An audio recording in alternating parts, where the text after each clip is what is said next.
Shabbat Daf Pedalet Hamoud Aleph. Bonjour à tout le monde. Je vais profiter de ce Hamoud qui est relativement court par rapport à celui d'hier pour rajouter un tout petit peu sur ce qu'on avait vu hier. Hier, nous avions vu dans les deux dernières lignes la Torah ne peut résider que chez celui qui se tue sur elle.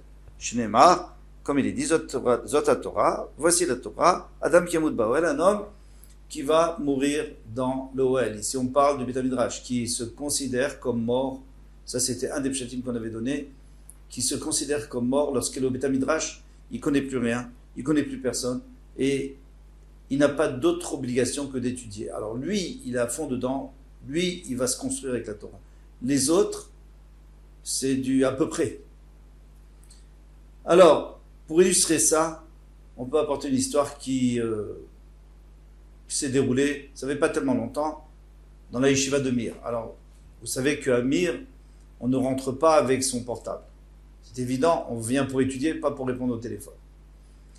Eh bien, il y a une armoire dans laquelle tout le monde pose son téléphone à l'entrée et le reprend le soir. Il y a un avraire qui prend son téléphone le soir, il voit 20 coups de fil du même numéro. Il est un peu inquiet, il l'appelle. On lui dit que c'était une firme, donc c'est une firme qui répond, une firme qui faisait de la publicité. Il a été tiré au sort pour 20 000 shekels. Il a gagné 20 000 shekels, c'est une somme importante pour un avraire. Alors il est tout content, mais ils disent non, mais comme tu n'as pas répondu, on est passé au prochain. Et alors au lieu d'être triste, il était heureux, il s'est mis à danser, il a dit Tov Torah Picha Malfeza Vachesed. La Torah de ta bouche est plus chère à mes yeux que l'or et l'argent, n'importe quelle somme d'or et d'argent. Il était content. On peut se poser la question. D'accord, tu aurais répondu au téléphone, tu aurais perdu 5 minutes, 10 minutes, un quart d'heure au maximum. Pour ça, il fallait perdre tellement d'argent. Mais non. C'est pas un quart d'heure que tu aurais perdu, c'est des milliers d'heures. Pourquoi? Parce que celui qui rentre avec son téléphone, celui qui va étudier avec son téléphone, celui qui n'éteint pas son téléphone, eh bien, il n'est pas seulement dérangé aujourd'hui par une firme qui fait de la publicité. Non, il est dérangé tous les jours par des coups de fil qu'il doit donner ou qu'il doit recevoir, etc., etc. Et parfois même des faux coups de fil, des erreurs. Alors, lui, ce qu'il sait, c'est qu'il a gagné des milliers d'heures. Il a gagné toute sa vie de Torah. Eh bien, c'est ça. C'est ce qu'on nous demande. C'est lorsqu'on s'installe pour étudier, il n'y a rien d'autre. Il n'y a rien qui existe. C'est ça la vraie étude. Et pour passer à notre Gemara, alors on prend en haut de la page, Pedalet Amud Aleph, ou les Hanania. Et selon Hanania, alors il y avait une machloket dans la moud précédent. Est-ce que la sfina, donc n'importe quelle sfina, n'importe quel bateau, il est tahor. Il reste tahor, il ne devient pas tamé. Pourquoi? Parce qu'il y a écrit der sfina belaviam. Donc la sfina, le bateau est à l'intérieur de la mer, il est comme la mer. La mer ne devient pas tamé, eh bien, ne devient pas tamé, le bateau aussi. Ça, c'est d'après Tanakama, donc tous les bateaux sont théorim. D'après Hanania, c'est un peu plus difficile parce que lui, il dit que cela dépend si ce bateau, on peut le déplacer vide et plein. Donc si c'est un bateau normal, non, on ne peut pas le déplacer. Donc, il est comparé, parce qu'il y avait écrit pour le sac, il y avait écrit que le sac de Ilimekabel Touma, ainsi que la peau, etc. Mais parce qu'on peut le porter, le sac c'est fait pour être porté vide et plein. Mais le bateau, on ne peut pas le porter vide et plein. Donc, à partir de ce moment-là, il est tahor. Le problème, c'est que, qu'est-ce qu'on va faire avec le Keli Cheres, le bateau en Cheres? Puisque le bateau en Cheres n'est pas écrit dans ce passouk, il n'est pas comparé au sac, donc lui, même si on ne peut pas le déplacer, il doit prendre la Touma. Ainsi que le bateau du Erden, du Jourdain. Donc le bateau qui est léger, c'est comme une barque. Eh bien, ça, on peut la porter pleine et vide. Alors à ce moment-là, selon Hanania, elle sera Mekabel et Touma.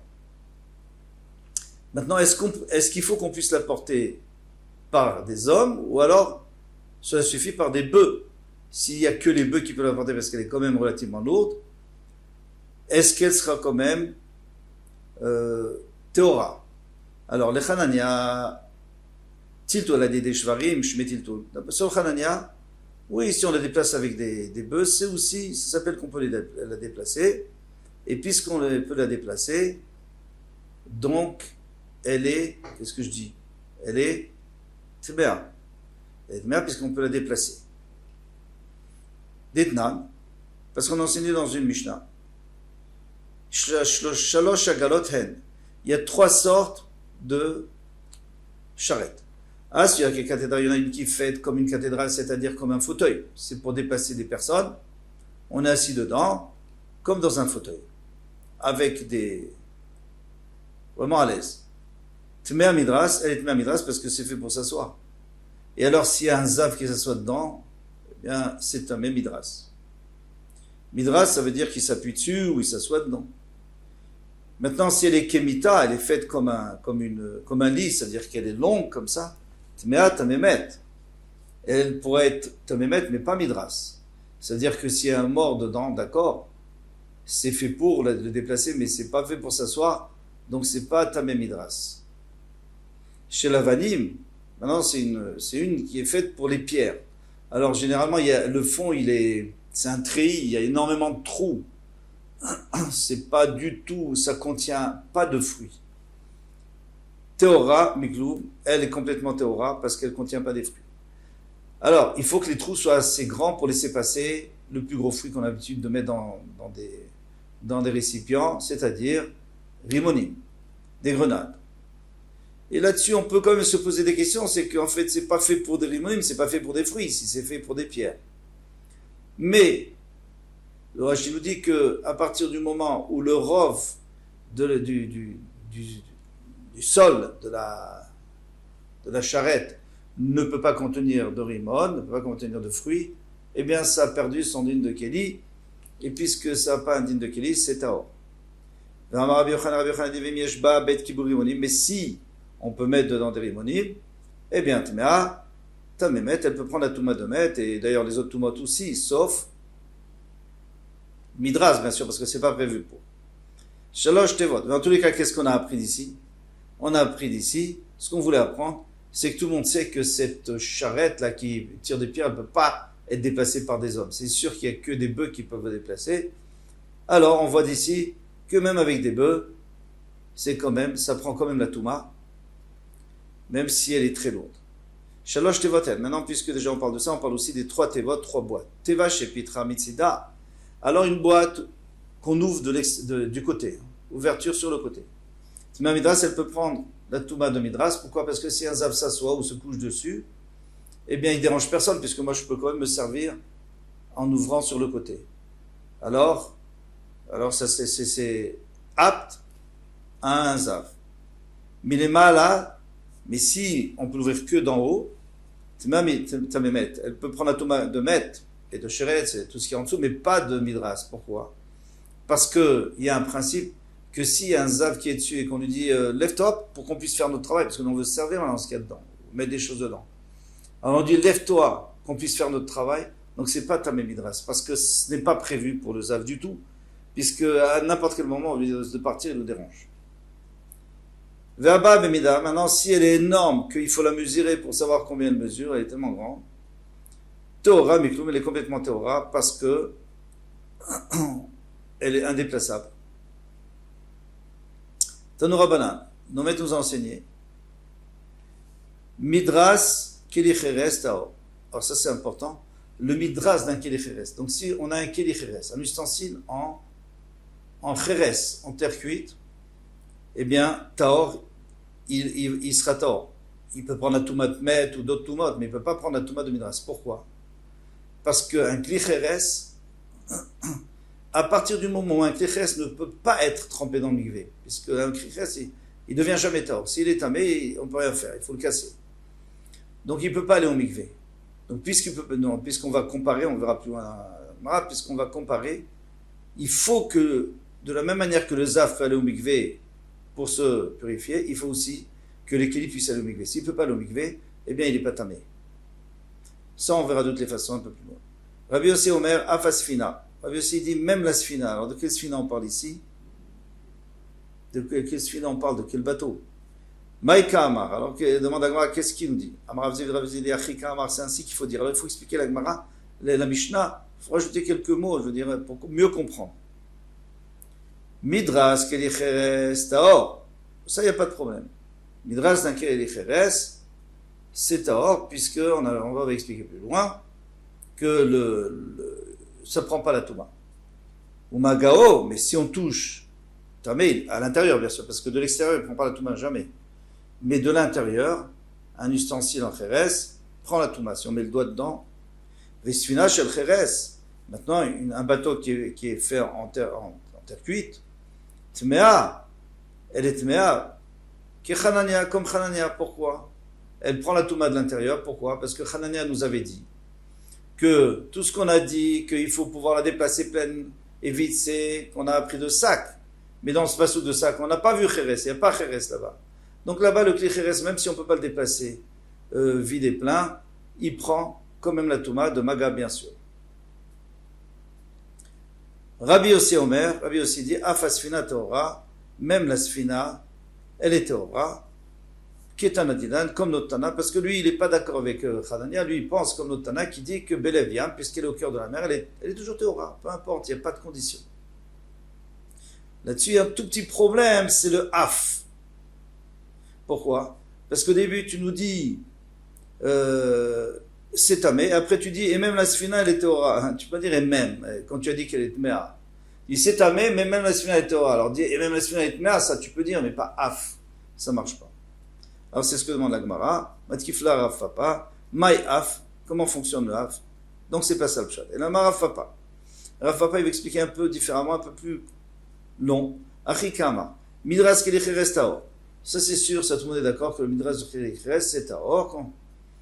C'est-à-dire que le zav qui s'assoit dessus le rend pas tamé. Ou magao tamé. Et si on touche à l'intérieur, on rend tamé, ça c'est normal. Vécheletz, maintenant si c'était du bois, ben midraso, ben magao, tamé. Soit midras, soit maga, c'est tamé. Soit c'est normal, un kilo en bois, c'est normal.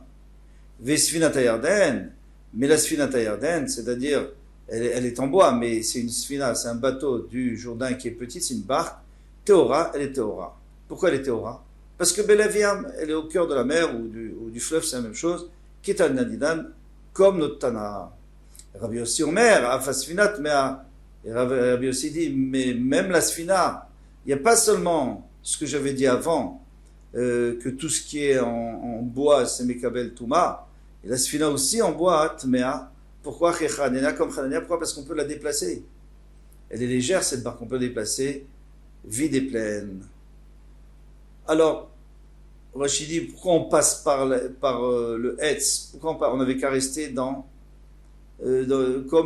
avant, on n'avait qu'à rester dans le Kheres, puisque la Mishnah elle parlait que de Kli Kheres. Pourquoi on a rajouté un Kli en bois? Et il répond, il dit, c'était pour arriver à un cas fréquent, un cas plus fréquent, c'est la Sfinata Yarden, parce que la Sfinata Yarden, donc c'est cette barque du Jourdain, parce que le Kli Kheres, un bateau en Kheres, c'est quand même assez rare. Tandis que ces barques du Jourdain ou de n'importe quel fleuve qui est petit et qui n'est pas profond, eh bien, c'est quelque chose d'assez fréquent. Donc c'est pour ça qu'on voulait dire qu'on nous apprenait ce chidouche, que ça dépend. Selon Tanakama, il n'y a pas de problème. Et selon Rabbi Yossi, donc Rabbi Yossi qui va comme Hanania, eh bien dans ce cas-là, c'est Mekabel Touma. Et alors pour terminer, au Midras Kliches Minal. Non, il faut juste apprendre. D'où sait-on que le midras de Klicheres, c'est-à-dire un Klicheres qui est sur lequel c'est assis un zav ou à marcher dessus, des taor, qui est taor, amar cheskia, cheskia, dit d'amarka, parce que le pasuk a dit, veish asheriga bemishkavo. Et un homme qui touchera la couche du zav, l'endroit où il s'est couché. Mais kish, mishkavo, c'est la même chose, hein. Coucher, assis, marcher, c'est la même chose. On a l'habitude de dire tumat midras, parce que midras, ça veut dire, il s'est appuyé dessus. Mais kish mishkavolo, parce qu'il y a écrit ben mishkavo, c'est-à-dire son mishkav. Donc c'est-à-dire que son mishkav, il est comme lui-même. Mao était tara bemikve, de la même manière que lui, il a une tara bemikve. C'est-à-dire, il devient taor s'il va au mikve. Af mishkavo, de la même manière, la chose sur laquelle il s'est assise, par exemple, cette boîte, Namit le tara bemikve. Il faut qu'elle ait une tara bemikve. Donc, pour exclure, si c'est en argile, parce que si c'est en argile, il n'y a pas de tara bemikve, donc il n'y a pas de touma non plus. Des Berabishmel Tana, des Berabishmel, ils ont appris d'un autre endroit, qui ressemble, mais apparemment il est un peu mieux. On va voir. Qui Mishkav Nilata. Ici on parle du Nida, c'est la même chose. Hein. Nida, il y a aussi Tumat Midras. Qui Mishkav Nilata, comme la couche de la Nida, il est là, ça sera pour elle. Mais Kish Mishkaval là. On va comparer sa couche à elle. Maï, ou son lit ou sa chaise, ou toute chose sur laquelle elle peut s'appuyer.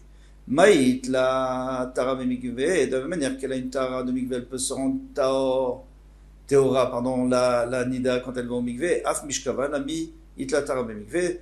Alors le Mishkav, ou le Moshav, ou le Merkav, tout ce qui est sur laquelle elle peut être, il faut qu'il ait une Tara de Mikvé. Là, il faut qu'il y ait les Khéres, pour expliquer que les Khéres, les Tara de Mikvé, qui n'a pas la Tara dans le Mikvé. Alors, pourquoi est-ce que je dis que c'est un peu mieux la Nida que le Zav? Parce que le Zav, c'est pas tout à fait la même chose. Parce que le Zav, c'est pas dans le Mikvé. Le Mishkav du Zav, ou le Midras du Zav, c'est-à-dire une boîte, pas en Khéres, parce qu'on a dit qu'en Khéres, elle ne prend pas la Touma, mais une boîte en bois, par exemple, eh bien, on la trempe au Mikvé. Tandis que le Zav, c'est pas au Mikvé qu'on le trempe. Il faut le mettre dans Maïm Chaim et dans